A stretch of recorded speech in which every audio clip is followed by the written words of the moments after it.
So you're a listing agent, and we're going to talk a little bit about how you would handle conversations that you're going to have with buyer's agents that inquire with you on the property that you have listed. So there's a few things to keep in mind here. The first one, really right off the bat, it's important to remember there's a lot of different ways you can go, a lot of different strategies that you can use when you're handling these conversations.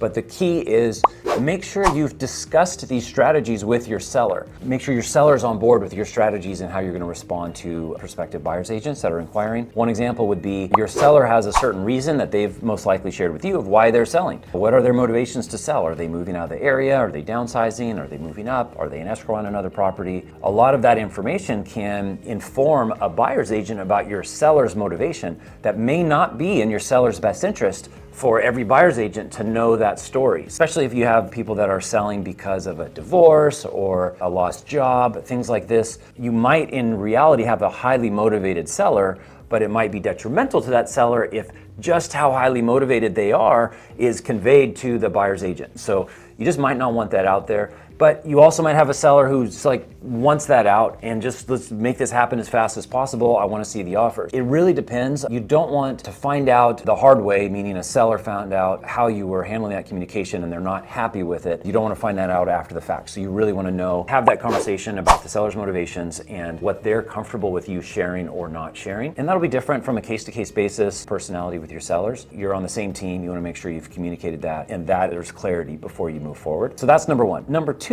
and I think sometimes newer agents have a hard time kind of getting their head around this part, but your answers as a listing agent and the way you conduct yourself, it's okay that that might be a little bit different in a blistering hot seller's market versus a slower, more buyer-friendly market. So if you're having 10 offers on every listing that you have, you're gonna have a different type of conversation. You're gonna need to weed out less serious, less qualified buyers really quickly so that your seller's not wasting time on the market. When you have a seller that's had a hard time just getting anyone to even show the property, let alone call you about it, let alone write an offer, those conversations are a little bit different. It's a lot more about drawing out that buyer's agent, maybe being a little bit more amenable and maybe finding some ways that your seller is okay with to let that buyer's agent know that there could be flexibility maybe in timing and credits or whatever else maybe you and the seller have already talked about. But just that being the second point, that the market you're in may change how you as the listing agent have those conversations with the buyer's agent. Third, I would say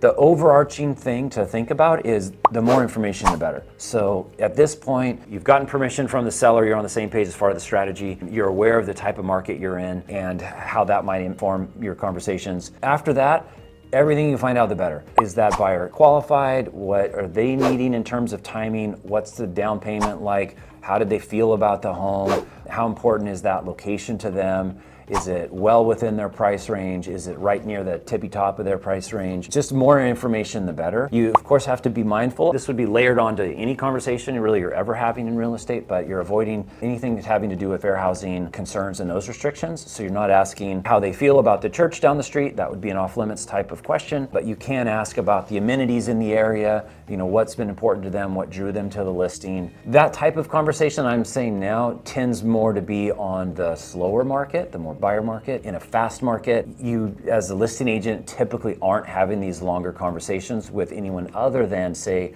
your top few offers that you've received. But you do want to be asking those questions, find out as much as you can. It will be relevant to your negotiation, whether it's in a counter offer, mid-transaction, if there are questions of repairs that come up and so on. It's good to ask those questions, ask as much as you can. Don't be afraid to ask multiple follow-up questions to the agent on the other side to dig deeper. You'll get to the more interesting, more useful information that way. Thanks for watching. I hope this was helpful. If you learned something or if this helped you solve a problem, follow me for more.